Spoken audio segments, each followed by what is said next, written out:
अस्सलाम वालेकुम to all my students, my name is Mohsin अमान।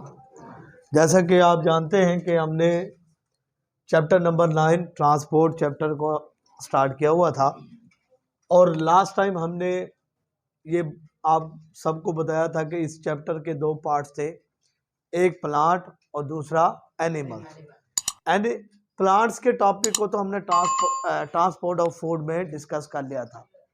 आज हमने जो पढ़ना है वो न्यू टॉपिक स्टार्ट करेंगे एनिमल पोर्शन का, ब्लड एंड ब्लड प्लाज्मा के बारे में। अब सबसे पहले ब्लड क्या होता है?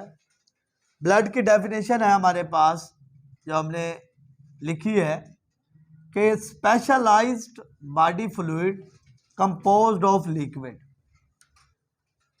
क्या कहता है कि ब्लड एक ऐसा लिक्विड होता है जो हमारे पूरे बॉडी के जो बॉडी है उसके अंदर ये ट्रांसपोर्ट का काम कर रहा होता है। और ब्लड जो होता है वो हमारी बॉडी के अंदर जो ट्रांसपोर्ट कर रहा होता है वो किस वजह से कर रहा होता है, किस सिस्टम की वजह से कर रहा होता है? उस सिस्टम को हम कहते हैं ब्लड सर्कुलेटरी सिस्टम। और ये जो सर्कुलेटरी सिस्टम है ये हमारे जिस्म के अंदर किस लिए इस्तेमाल होता है? ताकि पूरे जिस्म तक ब्लड को पहुंचाया जा सके। अब ये किसके जरिए, ये जो ब्लड सर्कुलेटरी सिस्टम है ये किसके जरिए जो है वो हमारे पूरे जिस्म में फैलता है? वो आर्टरीज, वीन्स और कैपिलरीज का निज़ाम है जो पूरे ब्लड को जिस्म तक फैलाते हैं। उसके बाद जो ब्लड होता है उसके लिए मैंने एक दूसरी हेडिंग लिखी फार्मिंग एलिमेंट की। और ये फार्मिंग एलिमेंट दो होते हैं, एक को हम ब्लड सेल्स कहते हैं, दूसरे को हम प्लेटलेट्स कहते हैं। ब्लड सेल्स कहाँ पाए जाते हैं? प्लाज्मा मेम्ब्रेन के अंदर पाए जाते हैं। और प्लेटलेट्स कहाँ पाए जाते हैं? ये टेनी फ्रैगमेंट होते हैं बोन मैरो के। बोन मैरो जो होते हैं उनके अंदर जो छोटे छोटे नमूने होते हैं या फ्रैगमेंट पार्ट्स पाए जाते हैं उनको प्लेटलेट्स कहते हैं। अब ये जो ब्लड सेल्स होते हैं इसकी मजीद हमारे पास दो टाइप्स होती हैं। एक को हम कहते हैं एरेथ्रोसाइट्स जिसको रेड ब्लड सेल्स भी कहते हैं, और दूसरा होता है ल्यूकोसाइट्स जिसे वाइट ब्लड सेल्स कहते हैं। अब इसको देखने के लिए हम जब लेबोरेटरीज के अंदर ब्लड टेस्ट करते हैं तो ब्लड को एक टेस्ट ट्यूब में, ये क्या है हमारे पास टेस्ट ट्यूब्स है, इस टेस्ट ट्यूब के अंदर हम ब्लड के सैंपल को लिया जाता है और एक प्रोसेस होता है जिसे हम कहते हैं सेंट्रीफ्यूगेशन। सेंट्रीफ्यूगेशन में इस ब्लड को देखा जाए तो हमें पता चलता है कि इसमें हमारे पास प्लाज्मा जो होता है वो 55% होता है, रेड ब्लड सेल्स 45% पाए जाते हैं और लेस देन 1% जो होता है वो वाइट ब्लड सेल और प्लेटलेट्स पाए जाते हैं। तो हमारे पास रेड मार्कर होने की वजह से हमने इसको तो रिप्रेजेंट कर दिया रेड ब्लड सेल से। जो प्लाज्मा होता है क्योंकि उसमें पिगमेंट्स नहीं पाए जाते तो ये किस शक्ल में होते हैं मैं लिख रहा हूं, ये लाइट येलो होते हैं।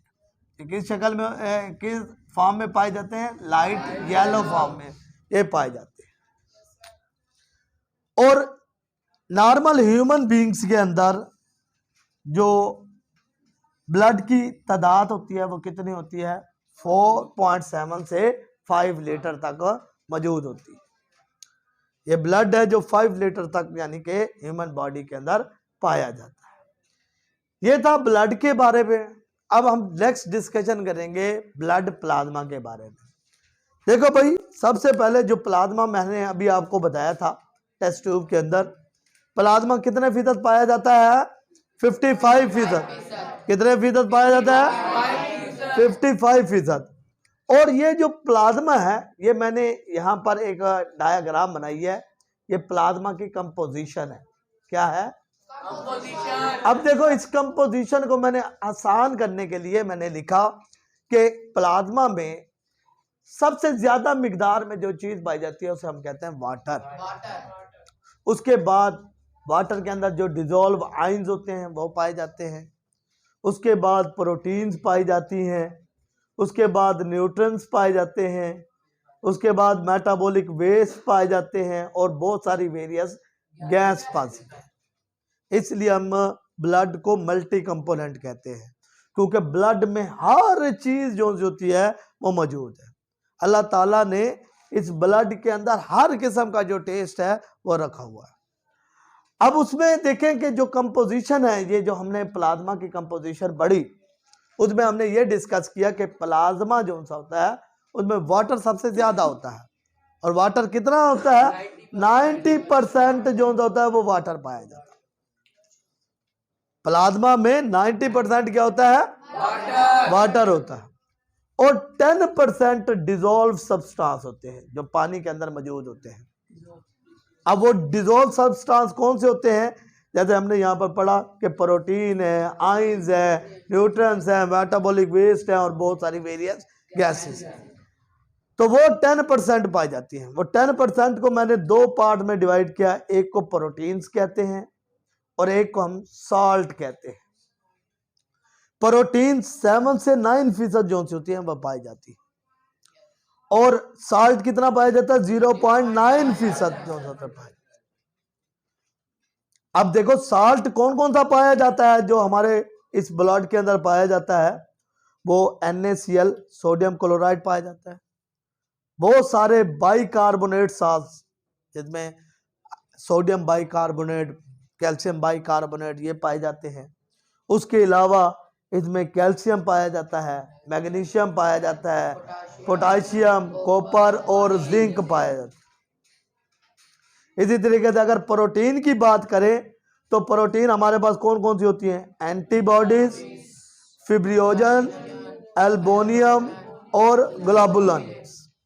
अब देखो इनके जो फंक्शन है वो क्या है, अगर हम उसकी थोड़ी स्टडी कर लें तो एंटीबॉडीज क्यों इस्तेमाल होती हैं? ये कौन सी प्रोटीन होती हैं जो हमें जो से इन्फेक्शन से बचाती हैं?